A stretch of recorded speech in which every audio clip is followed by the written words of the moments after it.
I want to do a quick case study on a niche that I recently tested out and let you know what I found out, the pros, the cons, and if I would recommend this niche. Now, I'm going to tell you the niche and you're going to go, dude, you've told us in your videos, don't go into niches like this. Why'd you go into it? I'm going to explain why I went into it, why it was worth the test, et cetera, et cetera. That niche, the niche that we tested out, was assisted living. And it goes against everything that I talk about, everything that I preach. It's branded.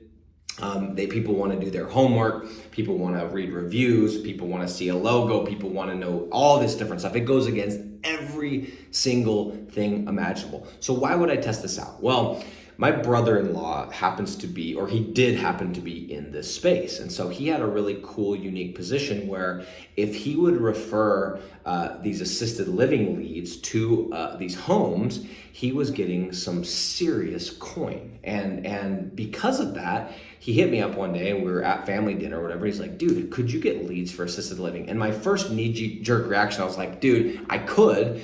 I know that it would work to some degree, but this, and this, I don't think that's gonna be the best niche, whatever, right? So we didn't do anything. Well, a couple months later, he hit me up again. And finally I was like, dude, let's just test it out. What's the worst that's gonna happen? I'm gonna put up a one-page website, or I'm gonna have to probably build out a full website, but worst case scenario, we learned that it's not a good niche, right?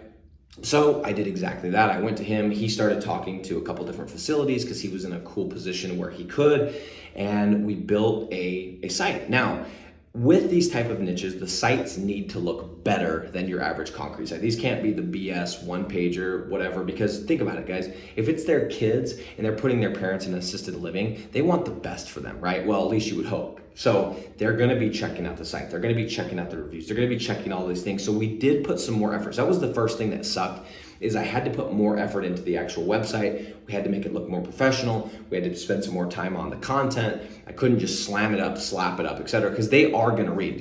With concrete, with tree service, with all these different niches, no one's reading the content. Nobody cares. Concrete is concrete is concrete. But when you're talking about your parents and putting them into a home that they're gonna be in for X amount of years or till they die, they're gonna wanna read every word on that website. They're gonna wanna check out the reviews and the testimonials and all the different things. So that was the first downside, is I did have to put more time into it, okay? So then what we did is I didn't wanna wait for it to rank. So I set up ads, okay? So second downside is the ads cost significantly more than concrete ads or tree service ads or spray foam installation ads. These ads cost a decent amount of money because everybody knows how much these clients are worth. Like if somebody gets admitted into assisted living, the facility's making $4,000 to $20,000 a month on that client or that patient. Let's not call them a client, let's call them a patient. So because of that, it's going to attract heavier ad budgets. It's going to attract heavier marketing budgets. It's going to attract better talent. So the thing that sucked is as I set up the ads, I knew what I was in for, and I knew I was going to have to spend 30, 40 bucks a day to even consider getting the phone to ring, to even consider getting my ad to show up at the top, to even consider Google giving me some of those clicks. So that was the second thing that kind of sucked. But I kept doing it because I kept thinking, you know what? If we land one or two of these deals, it's gonna at least break us even and make us some money, and it's gonna be worth it. And best case scenario, maybe it's a great niche and maybe whatever, right? The other thing, and I've said this before, is I always am willing to test out a niche if somebody's willing to pay. If I already have a client in place, then I'm always willing to test out a niche. And I had my brother-in-law, he was gonna do all the legwork. I just had to literally set up the website, set up the ads, and push the tracking number to his phone. And he did it all, okay? Anyway, let me cut to the end here. We ran this thing for a couple months. We got quite a few leads, believe it or not. We probably had 10 to 20 people call, whether it was the kids, whether it was the spouse, whatever it was. We had a lot of leads, and my brother-in-law talked to a lot of people.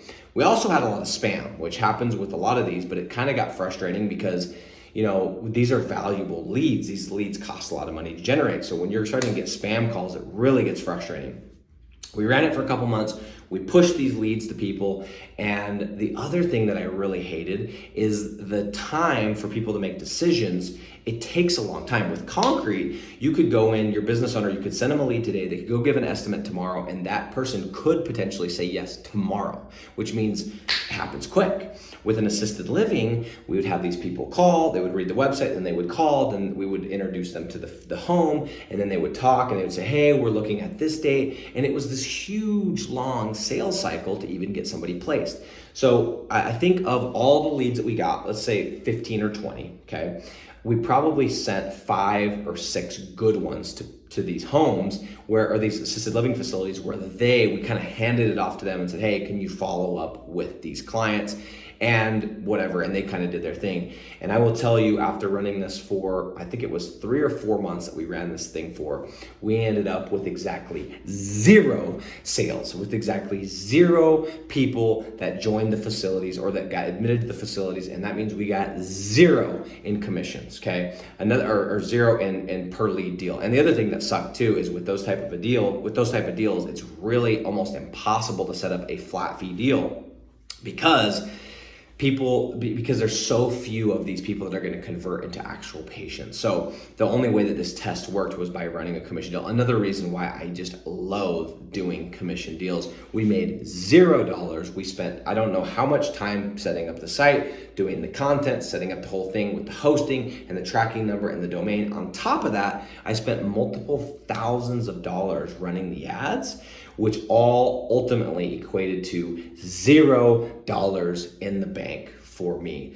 So what I learned from this, number one, I would tell you guys what I said and have said over and over and over, which is medical niches, branded niches that are in these type of spaces, stay clear. These are not rank and rent niches. These are completely separate. You need to brand, you need to use the local company and their branding to make it work. Okay, that's number one. Number two, stay away from assisted living. It's what I thought would happen and it's what did happen. And I'm sharing this because if I went ahead and did the test and I spent my own money and lost the money so that I could learn, I may as well pass it on so that you guys don't make the same mistake. Assisted living, and I would go ahead and say anything related to medical is not going to be a rank and rent niche.